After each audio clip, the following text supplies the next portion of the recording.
It's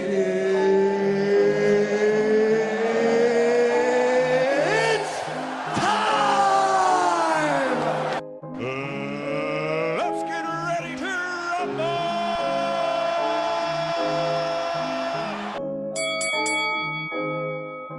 Of the fifth round, and very narrow the cast, because that's where power comes from.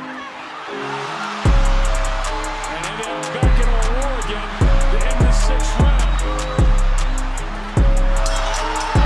And he's using his point jab to try and set that up. No, you're right, because in previous fights we've seen that he seems kind of awkward, but in this fight he's not a little...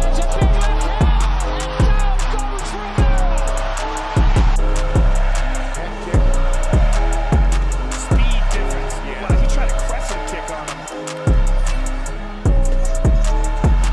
Anderson, oh, he got hit! Look at the finish it! And it's all over! Chris Weidman is the UFC middleweight champion! My goodness! Oh boy, Wagner might be ready to go! And he's gone! Canelo! Knocks out! Staggered Thomas. And a right hand behind it. Thomas in trouble again. And now Tyson moves in for the kill. Two uppercuts and a left hand. Thomas trying to hold on. Serious trouble. And down he goes. It's a lot of swelling on that right arm. Yep. But honestly, that was honestly a...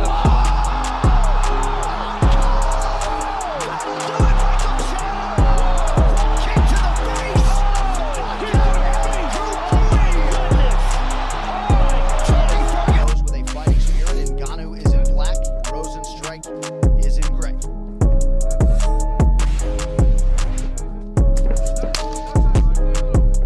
Early inside leg kick is there for Biggie Boy. Oh!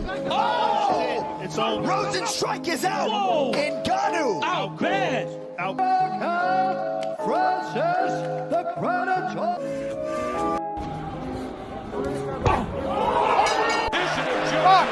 Just went through his foot like he was making some sort of an impact. Oh, good shot. From Joshua. He's in big trouble here. And he's got it. It's Joshua.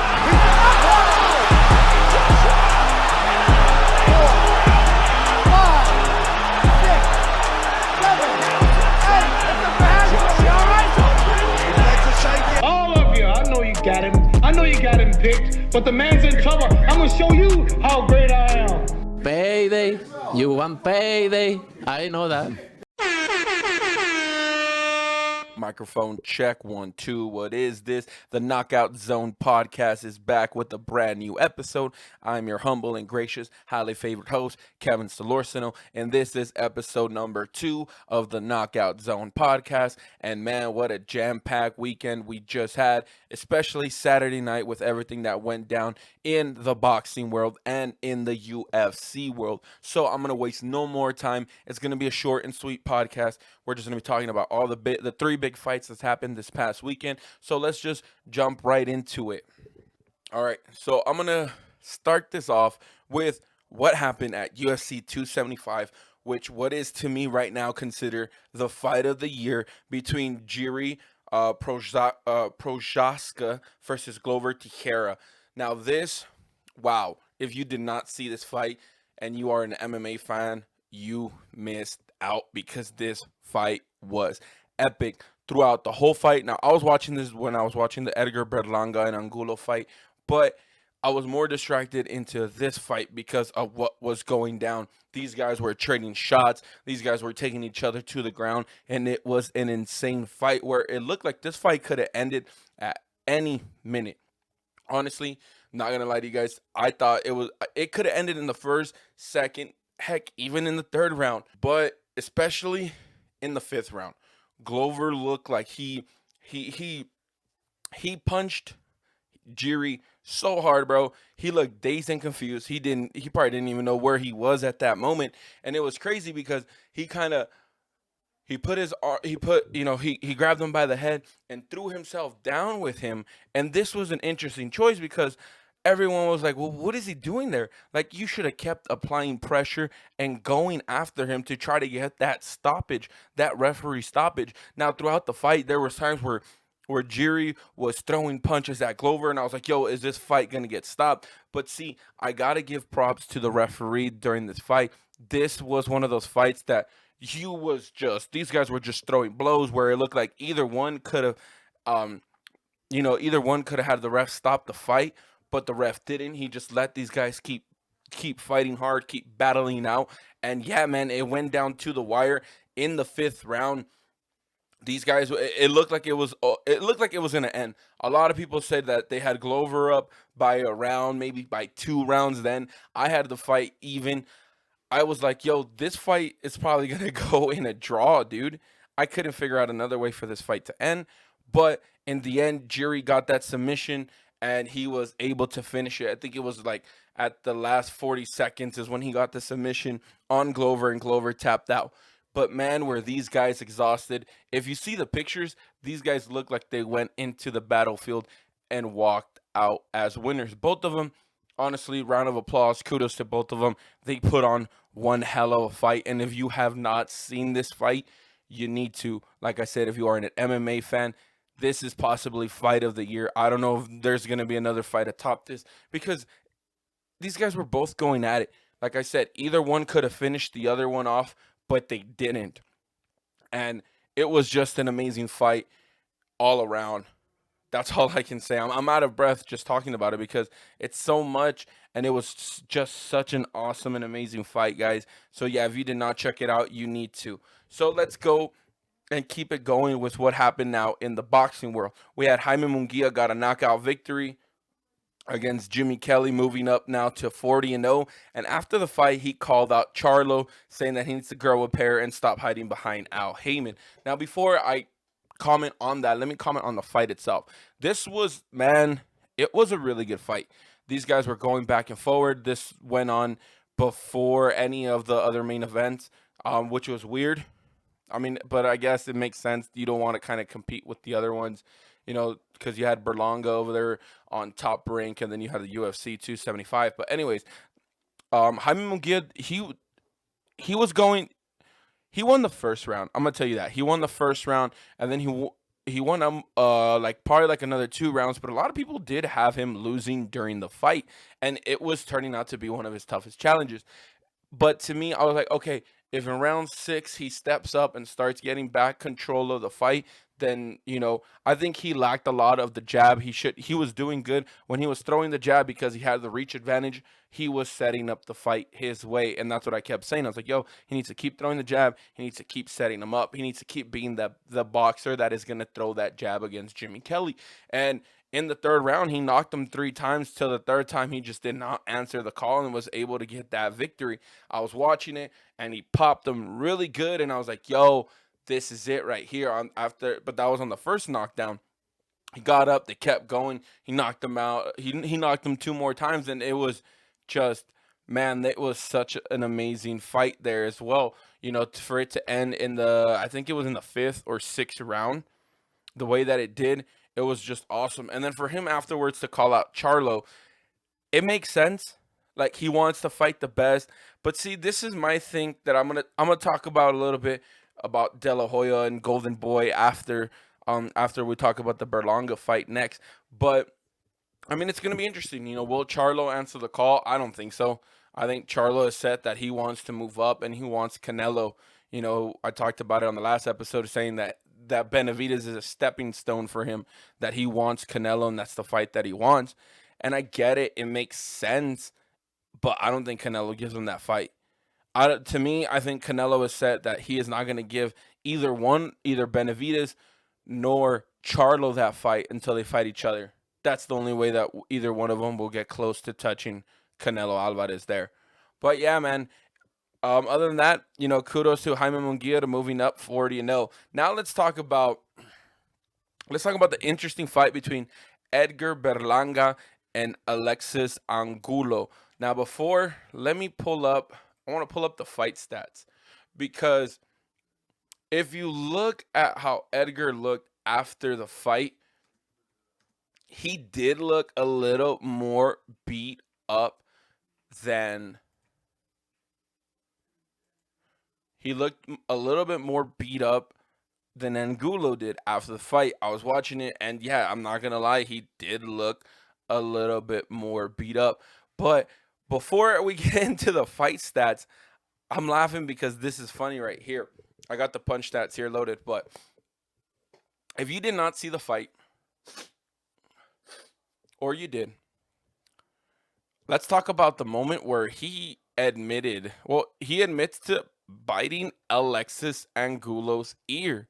Like, dude, there is footage going around and pictures going around, and this happened during round 7. So check this out. This is what Berlanga said post-fight interview.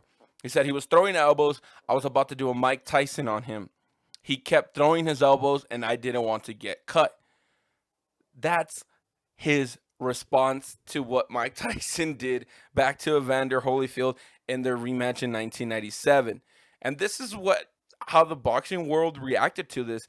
Terrence Crawford took to Twitter saying, LOL, he tried to bite him. Sean Porter said, a replay that should not have been shown. Berlanga, that's not what I meant about biting down. And then you also had someone else say, Rosie Perez said, did Berlanga just do a Tyson right now? And then you had Lou DiBella said, if you bite your opponent, you're like a rabid dog. You should be disqualified.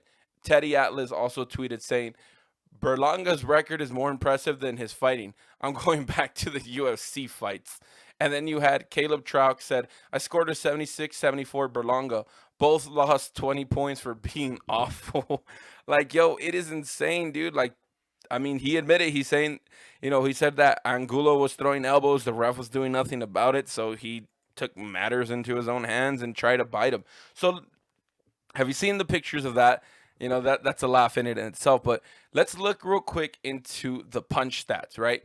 So you had Berlanga threw 423 punches. Only 108 were landed, while Angulo threw 354 and 79 were landed. So Berlanga had 26%. He had a 26 percentage on his punches landed, and Angulo only had 22. Edgar threw a total of, Edgar threw a total of 261 jabs and only landed 50, while Angulo threw 123 and only landed 12. So Berlanga finished with 19% there to Angulo's 10%. Then in power punches, Berlanga threw 162, landed 58 for 36%. And then you had Angulo throw 231, landed 67, but only to finish with 29%. So I guess in a way, Angulo landed more power punches. And in a way, yes, he did. If you look at Berlanga's face, those power punches connected in the face. But, I mean, look, it makes sense. I get why he won. To me, Edgar still has a long way to go. There is still flaw that I saw in this fight and in the other fight that it's there and it's obvious. First of all, don't be biting people, dude. Don't be biting people, because if you try to do that on the wrong fighter, and you don't bite that ear off and get disqualified, it's going to end badly for you. And it sucks, but yeah, I mean, I get it. You're Puerto Rican. It was a big, the day before the Puerto Rican Day Parade, when they celebrate out there in New York and Madison Square Garden, and you had Miguel Cotto there, and you had Don Omar. Don Omar came out and he did the performance for you on your way down to the ring. But yeah, man, I mean, I still have high hopes for Berlanga. I think he would be, at 100. I think he is at 160 pounds. Let me check. He fights, let me see. He fights super middleweight. Yeah, he retained the NABO super middleweight title. He won this back against Marcelo Esteban back in 2021. He won the vacant NABO super middleweight. And yeah, man, but see, like, this is what's crazy, right? When it came to Berlanga, this is where I think it's insane that he's starting to underachieve. If you look at his first 16 fights, he was 16-0 with 16 knockouts. all in the first round. But if you look at his last 4 fights now, for him to go 17, 18-0, 19-0, and 20-0, he's been winning by unanimous decision. And this is where it should worry Puerto Ricans, that his last 4 fights has been going up in competition, and he's been struggling to get any kind of stoppage. He's been going to unanimous decision. Now, the difference between him and, let's say, a Jaime Munguia, right? Jaime Munguia is going up with competition, but his last 3 fights have finished in a way better than um Edgar Berlanga has. Like, if you look at it, so let's look at the last 4 fights from Jaime Munguia. Back in 2021, he beat Camille says Cesar Cesar Meta. Um, he had he stopped him in the 6th round. Or they, yeah. After the 6th round, he stopped him. Then he had a unanimous decision against Gabriel Rosado, and then he had a TKO against Demetrius Ballard, and then he knocked out Jimmy Kelly. So you see, as competition starts getting better, you have to get better yourself. And I think that's where the chosen one, Edgar Berlanga, is struggling. That's where I see his struggle being there, that, hey, competition is getting better, but is he really doing the right thing to improve? That's how I see it. I don't know how you guys see it. Say what you want to say, call me a hater or not. I want the dude to be successful. I really do. I think he would be he'd be a great fighter. He could be, the next Miguel Cotto for the Puerto Ricans, him and Xander Zayas, who Xander Zayas couldn't fight because of what happened. He ended up getting some kind of infection before, so he had to pull out of the fights. But yeah, man, it's interesting. Let me just see.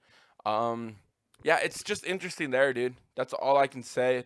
There was times where it looked like Berlanga should have fought more toe to toe, and I think that he should have stayed in front of him more and applied more pressure. There was times where it looked like Angulo was shooked up and he just didn't know what to do, and I was like, yo, Berlanga, apply that pressure, and he did not. And I get it's easy to say somebody that's watching it, apply that pressure. But it's a whole different story once you're in the ring in front of someone. The plans change. The plans are always changing through the rounds, and that's just how it is. So that's pretty much it. That's gonna cover for all 3 of That's gonna cover for all 3 of the fights there. And let me see what has been going on in the boxing news that I can talk to you guys about. Oh yes, in the UFC, you have Usman versus Edwards 2 is officially announced as the headliner for the August 20th event that will happen here in Salt Lake City, Utah, which I think is UFC 270. I think it's UFC 278, if I am not mistaken. I don't know. Since I'm out here based in Utah, I don't know if I will be going to that fight. I wish that I could, but I don't know. I got to see how much the tickets are going to be. But yeah, see, the announced fights for that, you got Usman versus Edwards. You got a middleweight bout between Luke Rockhold and Paulo Costa. And then you got a flyweight bout between Victor Altamirano versus Jake Hadley. Those will be the fights that will be going on for that fight there. And let me see. Oh, here we do got some boxing news that we're gonna go over with you guys right now. Give me a quick second. All right, now let's talk about, like how I talked about earlier about Jaime Munguia and the whole Golden Boy promotions and De La Hoya. Let's talk about De La Hoya, right? He ended up tweeting saying that he has received a 10-figure offer to sell Golden Boy Promotions.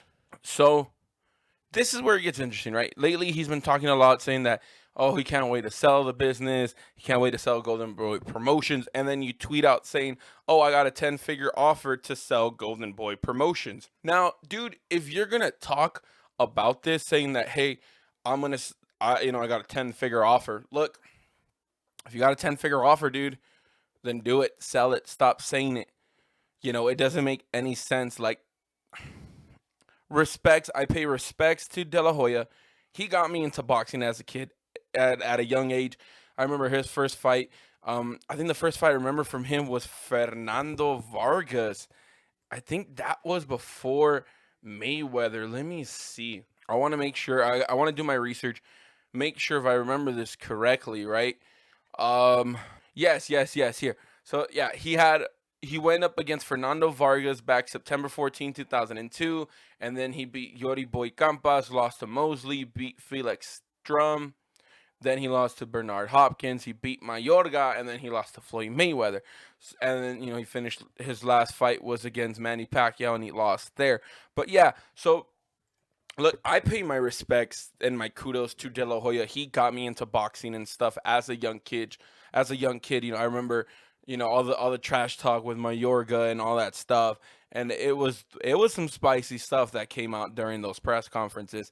But yeah, man, it's just, dude, if you're gonna talk about saying, yo, I received a 10-figure offer, and you're talking about selling the business, then 9 times out of 10 that business is going to sell. What does that mean for his big fighters such as Garcia, Zurdo Ramirez, and Jaime Munguia? I don't know. It depends on who would really want to buy Golden Boy Promotions.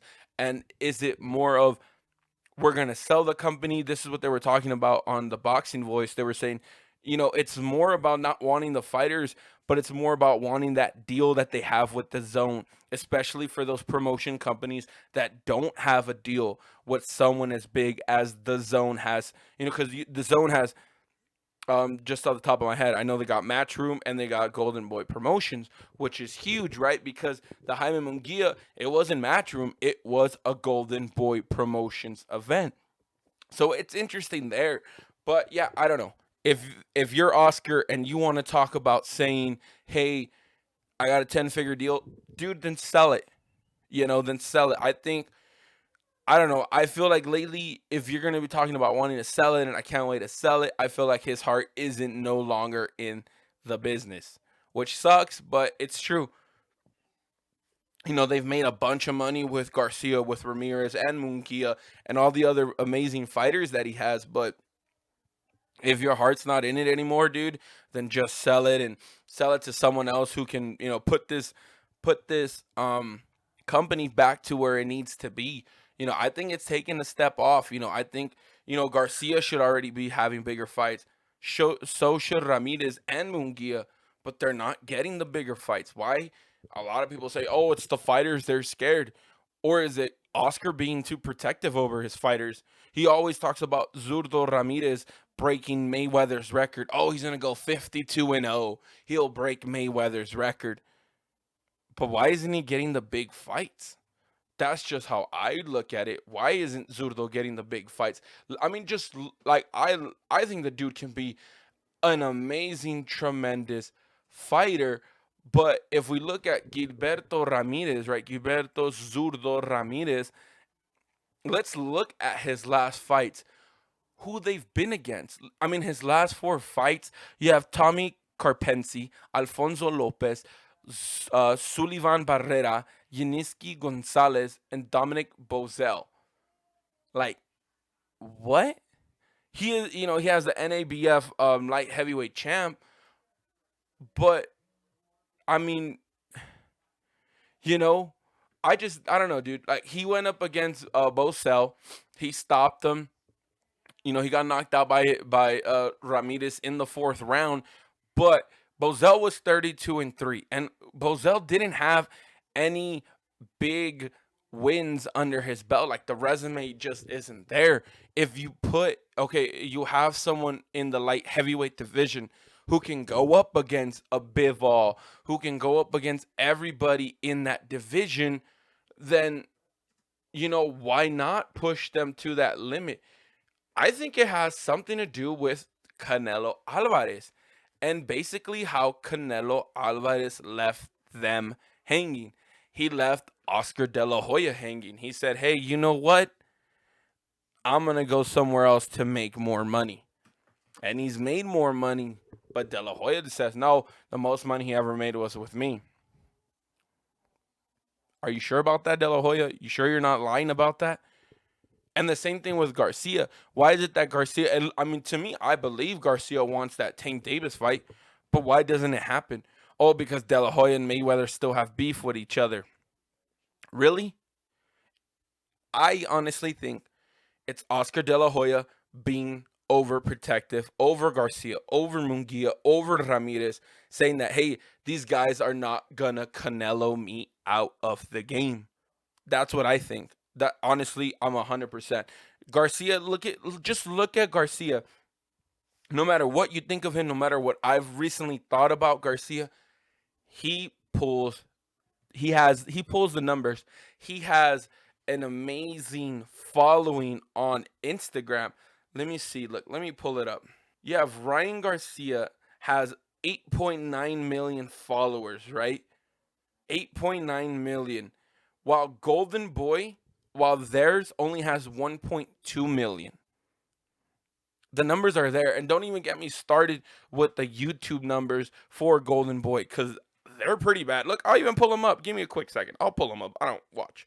Golden Boy Boxing has 351,000 subscribers, while Ryan Garcia, this is what Garcia carries on his YouTube.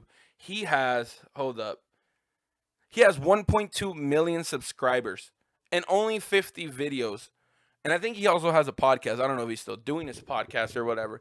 But 351,000 to 1.2 million to almost 9 million on Instagram to 1.2 million on Instagram for Golden Boy.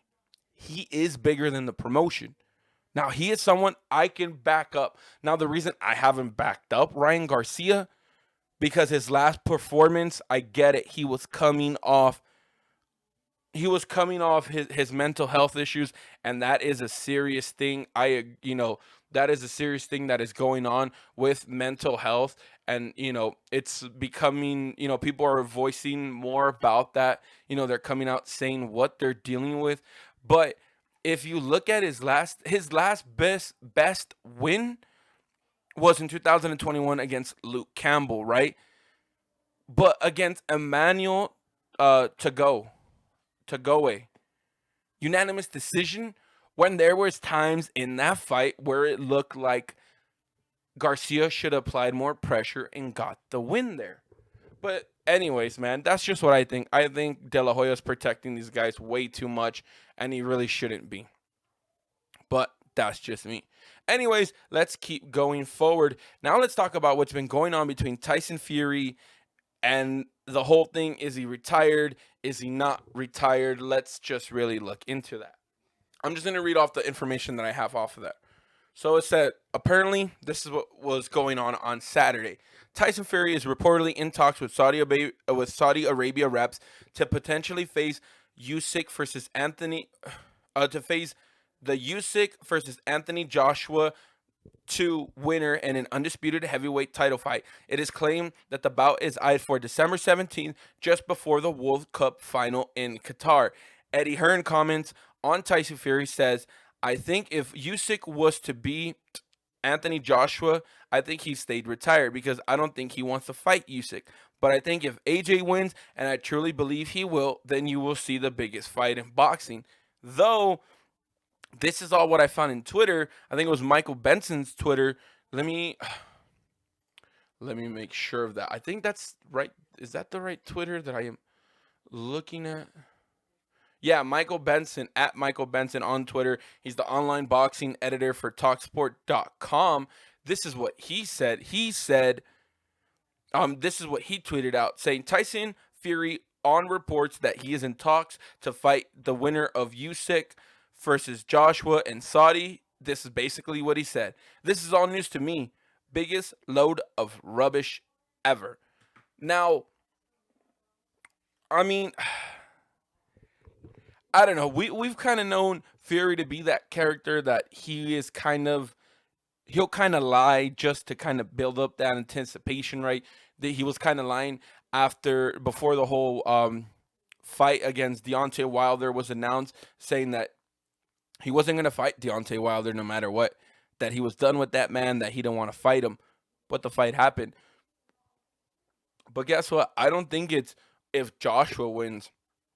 I think whoever wins is what's going to make him get that one last fight in. I think he really wants to go for undisputed, which would be awesome. I think he'll be the kind of guy he'll go undisputed. I don't think he'll defend his undisputed, but if he gets close to retirement, I think he'll go beat either Joshua or Usyk, become undisputed, and then vacate all the titles. The titles go back everywhere, and then the heavyweight division will get interesting once again. So I don't know whether it's Fury versus Joshua, whether it's Fury versus Usyk, whoever it is. I think it would be an amazing fight. To me, I think the bigger fight, and I agree with Eddie Hearn, would be Fury Joshua. But I think Fury and Usyk would be an underrated fight. I think a lot of people would expect a Fury beatdown on Usyk because he is a smaller guy. But I don't know. I think Usyk can still find a way to put up a big fight.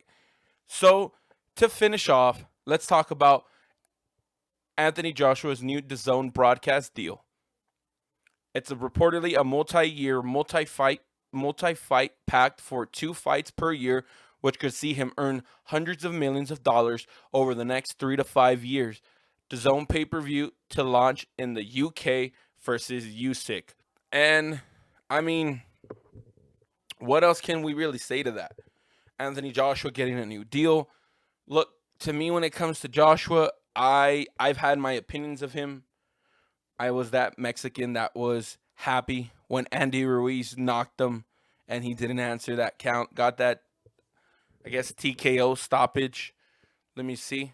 Yeah, it was a TKO stoppage in round 7. And then, yes, Joshua came back and won his belts by unanimous decision.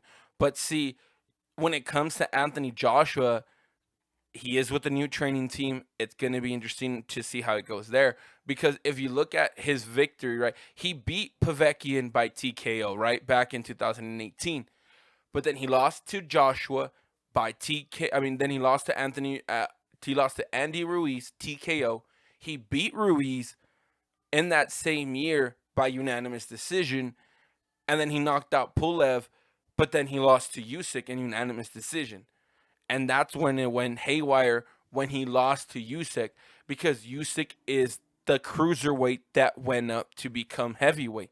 Think about it. Joshua is 6'6", and I think, let me see if I am 100%. I think Usyk is like 6'2". He's 6'3". He is 6'3", and it just, Joshua was supposed to outpower him, outsmart Usyk, and he did it. For me, yes, the fight that I would love to see is Joshua and Usyk. But Joshua needs to reclaim himself. He needs to beat Usyk. And unfortunately, it has to be by knockout. It cannot be a unanimous decision victory.